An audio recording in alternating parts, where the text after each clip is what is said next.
All right, everyone. Thank you for joining. If you have come to all three of them, thumbs up. Thank you so much for continuing to come and hear these webinars, especially after the last one. The last one we had some technical difficulties, so thank you for plowing through with us. As you know, sometimes technology fails us. It's happened to the best of us, so thank you for coming to this one specifically. And I'm excited to get started. I'm looking at the folks coming in to the webinar just now, and I recognize a lot of the names, so I'm pleased to be networked with you on LinkedIn and then also to continue to come back to the webinar. So I appreciate you. Thank you. Couple housekeeping things. We will be answering questions through the chat feature. So the bottom right of GoToWebinar, there's a section called Chat, and you should be able to type a message, and you can either share it with me personally or to the entire audience, either one. I have my colleague here from marketing, V, sitting next to me monitoring the questions, so we'll go through and make sure I address as many questions as possible. Feel free to ask them as the webinar is going on, and V will take note, and then we'll address them when it's appropriate. So here, I'm going to type here, you can ask questions. So hopefully everyone sees that. That is where you would ask questions throughout the webinar. All right. So I'm going to go ahead and get started. Looks like we've got a number of people tuned in. So thank you again for joining me. This episode, I'm going to specifically talk about InMail and email cadences. And more importantly than that is how to track success within your CRM. Our CRM of choice specifically is Salesforce.com. I had some questions come to me before the webinar about, well, what if I use Microsoft Dynamics or what if I use NetSuite? The answer is really throughout the same, is that we can still track successes in your CRM. I'm going to be mostly focused on Salesforce because that's most people's CRM that I've connected with. However, you can apply these tactics to different CRMs as well. So all that being said, I'm going to go ahead and dive into this webinar. Let's see here. So my background, I'm going to touch on this just a little bit in case this is your first time coming. If you've come over and over, you probably already know me, so you can tune this out if you'd like. But my sales career is very untraditional. I majored in opera. I speak 4 different languages, and I was destined to be an opera singer, or so I thought. Long story short, I graduated with a degree in opera and needed to get a first job. I ended up working at FedEx office in Dallas. I was an executive assistant, and I wanted to do more than that. I wanted to get into sales, and Bronto was the first company I worked with in sales. It took me 9 months to get my first job there, but once I got in, I excelled very quickly, and my secret sauce was using LinkedIn. So most people know me from LinkedIn. Most people know me from the articles I've written on how to be a better sales rep and how to get a higher conversion rate with LinkedIn, but it all started at Bronto. From there, I've led several other teams at Bronto and Smarter HQ for outbounding prospecting, and then now I work at eTail Insights, and I was a customer of theirs for 3 years prior to joining, so it's great to be on both sides. Some people have asked, what is eTail Insights? And a couple different answers. We do offer a platform, so if you are prospecting into retailers, we have a platform of 13,000 retailers and 49,000 executives, email addresses, phone numbers, and the likes. So if that's ever of interest, if you prospect to retail, we should talk for sure. But also, social selling launched in January. So not only do we have the data side, we have the Lindsay Boggs social selling side. So if you ever are interested in your company working with me one-on-one with a webinar or an on-site masterclass, feel free to reach out. But this holistically is eTail Insights. So the agenda for today.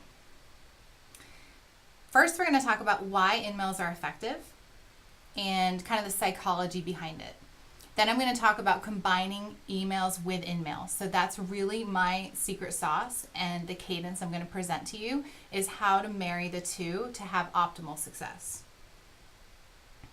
Next part, we're going to chat about defining that cadence. So I'm going to show you what my cadence looks like and how I've implemented this with many organizations and it's been effective, but then also how to track that cadence in your CRM.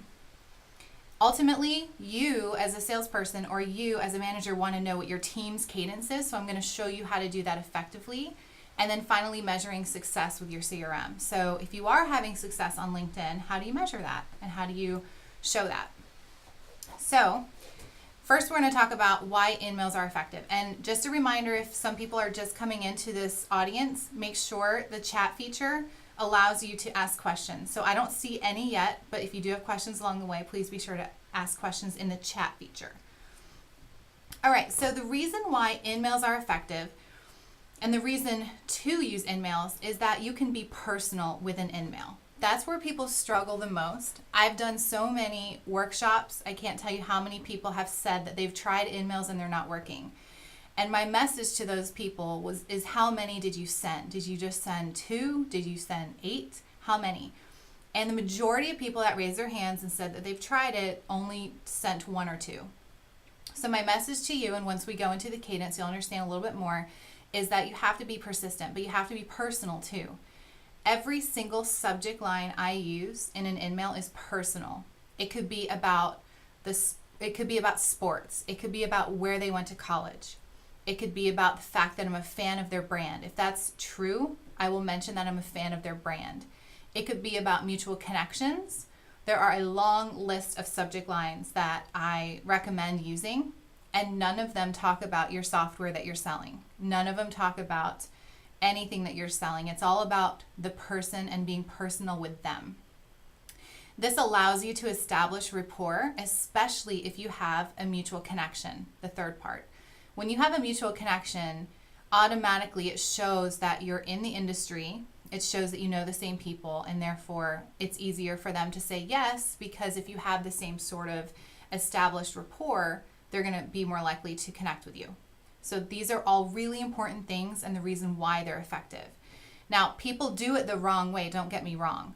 The worst thing that you could do is connect with somebody that you've never met before and then send them a note right away. That's not the right way to do it. And a lot of people are doing that, unfortunately. So what I encourage you to do is when you're prospecting, if you find the person that you want to know and want to have a meeting with, make sure you send them an InMail and then be personal from beginning to end. And I have like a 3 P's commentary: personalization, persistence, and patience. Those are the 3 things that I think have made my teams and myself very successful using LinkedIn and the InMail functionality.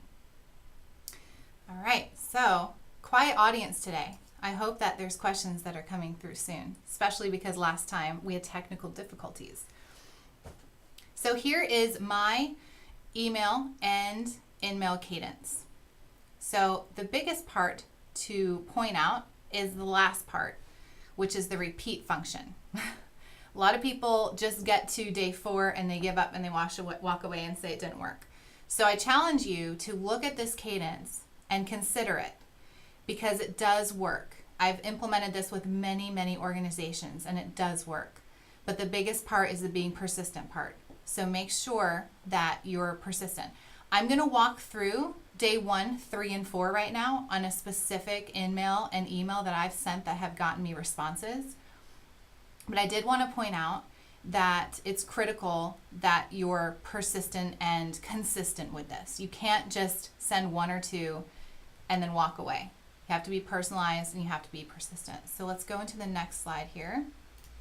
So here's an actual InMail. And by the way, when I showed the cadence slide, that's in business days. So day 1 is a Monday, day 3 is a Wednesday. So it's not through the weekend.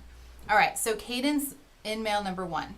I would tell them that it's a business deal and the subject line would be several mutual connections connect on the 15th. Since you all probably have your screens up, I'm not going to read exactly what this says because you can see it, but I will point out a couple different things.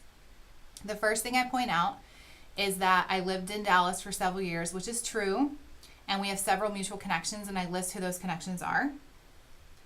And then I also talk about the fact that they went to Florida State. So I say, go Noles. If they went to Florida State, chances are I'm going to mention that because that's where I went to college. Then I go into what our software offers. You can see it's only 2 or 3 sentences. I name drop high-level companies we work with, and I also talk about being in the same sort of industry as them. So it's very high level. I don't go into a ton of customer success stories. I don't go into all of that. It's just very high level. Then I close with the fact that I'm going to be in the area the week of the 14th and wanted to see if you'd be open to connecting. Notice I use the word connecting versus meeting. When you use the word meeting, people think you're going to show them a demo. So you use the word connect or even the word networking. I've gotten many meetings in my day, see, I already said it, and it's been because of using the word networking. People love to network no matter what industry you're in. So if you change your language to say connect or network, you'll be really surprised at how much more you get responded to. And then I close it out very simply with make sure and thank you for the consideration, appreciate the candor. So that's what an InMail looks like. I've done an entire webinar series just on InMails. So I'm going to gloss over the specifics of an InMail and we're going to go into a cadence. So here's the base shell for an InMail. Second part, so you send the InMail, now what? They don't respond. So day 3, you'd go in to your sent box on LinkedIn, you'd find the original InMail that you send, and then you would click reply, and it doesn't cost you another InMail. Then this message is very short and sweet and to the point. It's just, I wanted to see if you're open to connecting the week of April 4th, appreciate the candor either way. Boom, that's it. There's no like long, lengthy response. It's just simply, wanted to see if you got this message kind of thing. Could you connect the week of the 4th? Boom, that's it. So that's part 2. Then they still don't respond. Then you hit them up on your email client. So for us, I would send it through Gmail. Check your LinkedIn inbox is the subject line. That creates kind of a mystery of what on earth did somebody send me? Because not everyone lives on LinkedIn like I do. I have to remember that.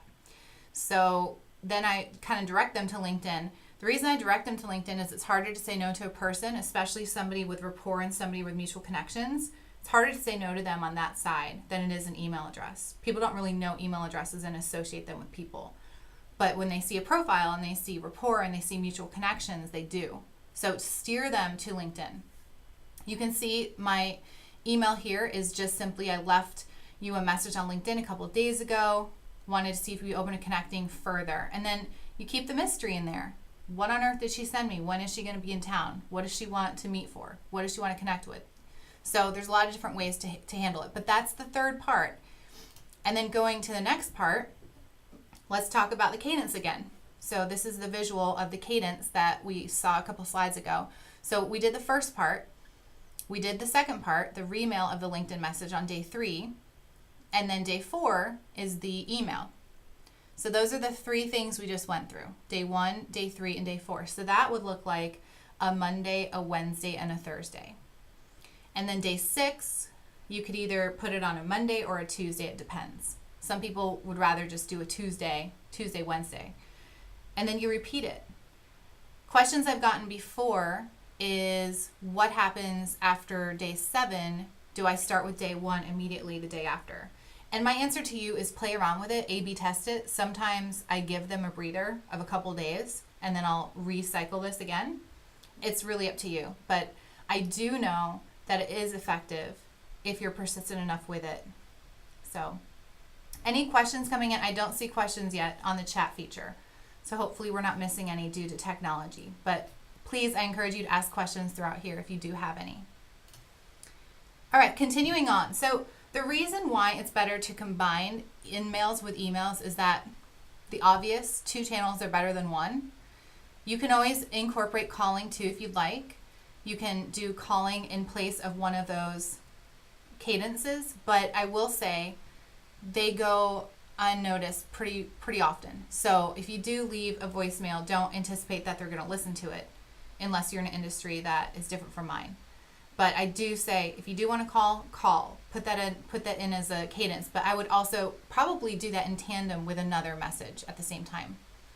When I'm hitting them from both angles, I always make sure I reference the other message as well. So it's back and forth, back and forth.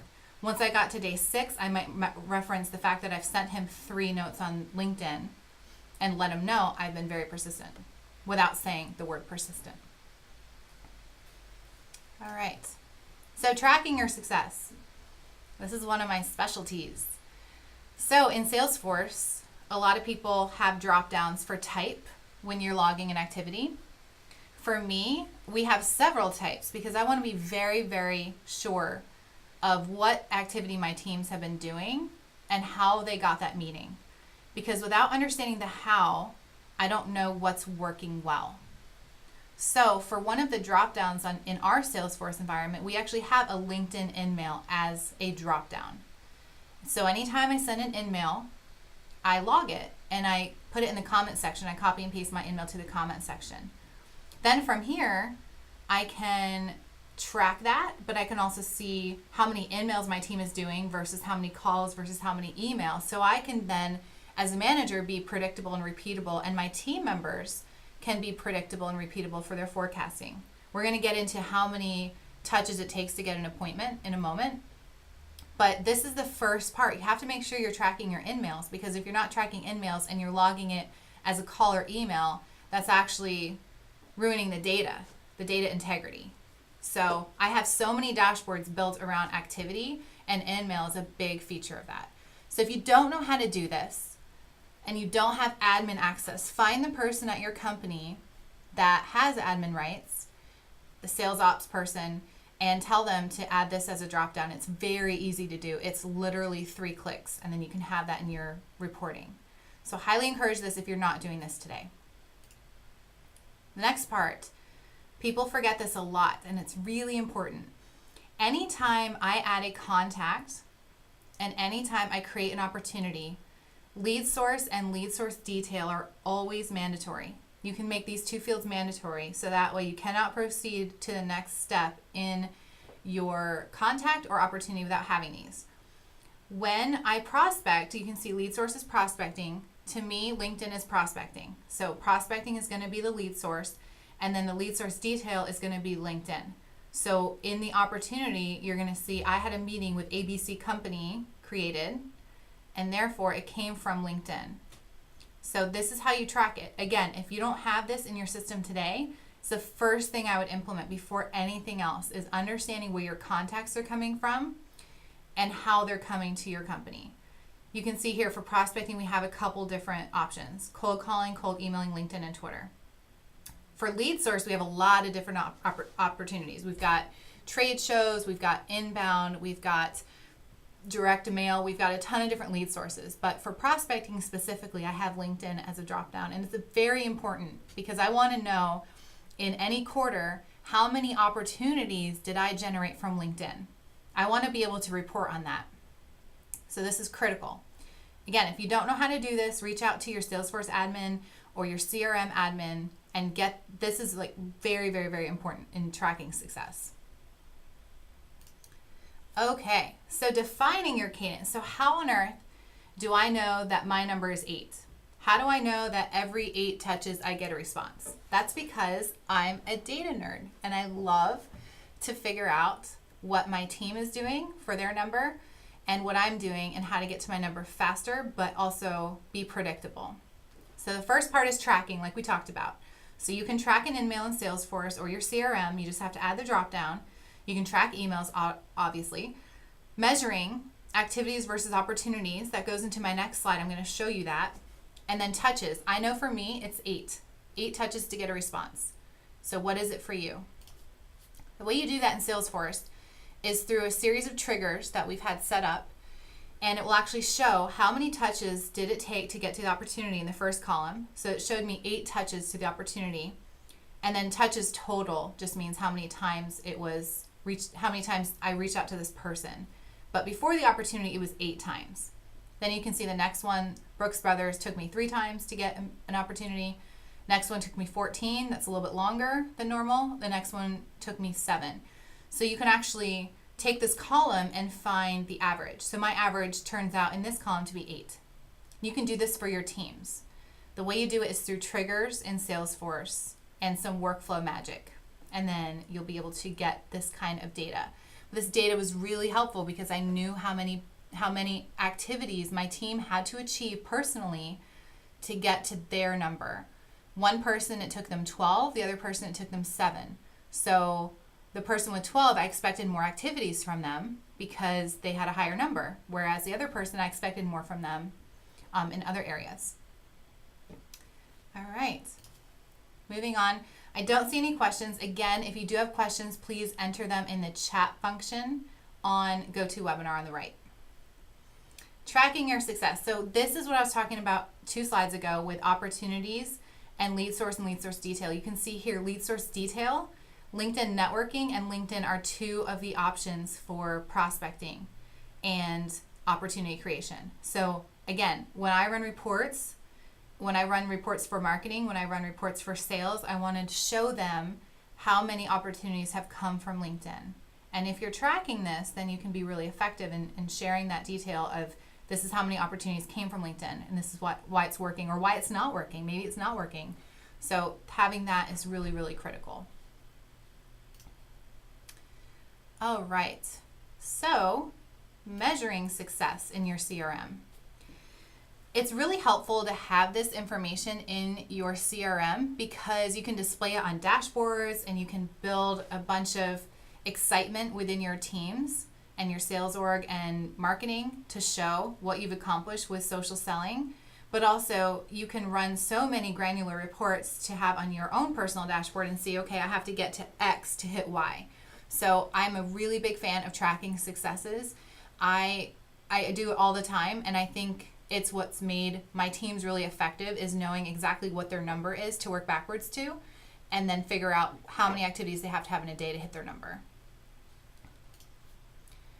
All right, so I hope that was helpful. Are there any questions? I'd love to see some questions pop up in the chat feature. We do have our drawing right now for, let me grab it, the Apple TV and the Kindle Fire. So whoever wins gets to pick one of these. So what we have here is everyone that's here on the webinar right now is entered into random, what is it called? Random name picker. So we have it right here. So I'm going to go ahead and pick a random name. Okay, and it looks like the winner is Amy Stacy. Amy, are you out there? Would you mind commenting in the chat box, hopefully? I see that they're on the attendees. So, okay, great. So Amy, I'm going to reach out to you and you can tell me if you would like the Kindle Fire or the Apple TV. In the meantime, the next webinar will be on the 19th. We're going to talk about InMail and email. You've sent it, now what? And then also you've had the discovery call. So how do you nurture them socially and keeping them engaged after the first discovery call? I hope everyone enjoyed themselves. Thank you so much for tuning in and hope to see you at the next one. Thanks, everybody.